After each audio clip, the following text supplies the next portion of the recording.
waxaad u bixisay federaal sunuqoy maxaad ugu doortay magacaas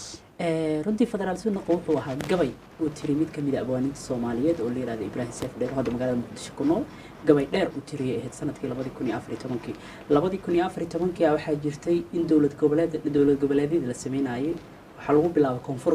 waxa ka horreeyay Jubbaland laakiin xilligaas waxa la sameeyay koonfur galbeed oo challenge badan uu ka jiray koonfur galbeed markii la sameeyay dib ka dhacay waxa weeye qaarkood waxay doonayeen 3 gobol in la sameeyo qaarkood waxay doonayeen 2 gobol in la sameeyo marka aniga markaas xilligaas duus saran dhiganaya marka waxa ay soo jiitay yaani fahamka Soomaalida ee federaalka ay ka qabaan iyo dhibaatooyinka federaalka marka gabay dheer uu tiriyay oo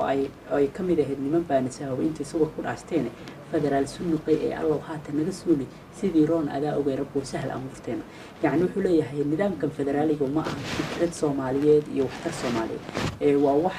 Soomaalida dibadda looga keenay oo lagu buush gareeyay oo aysan Soomaalidu aysan fikrad ku lahayn marka gabaygaas dheer ayuu ka yimid magaca federaal sunuqay ee buugga oo ku suntan waayahay sababta ku kaliftay inaad buugga qorto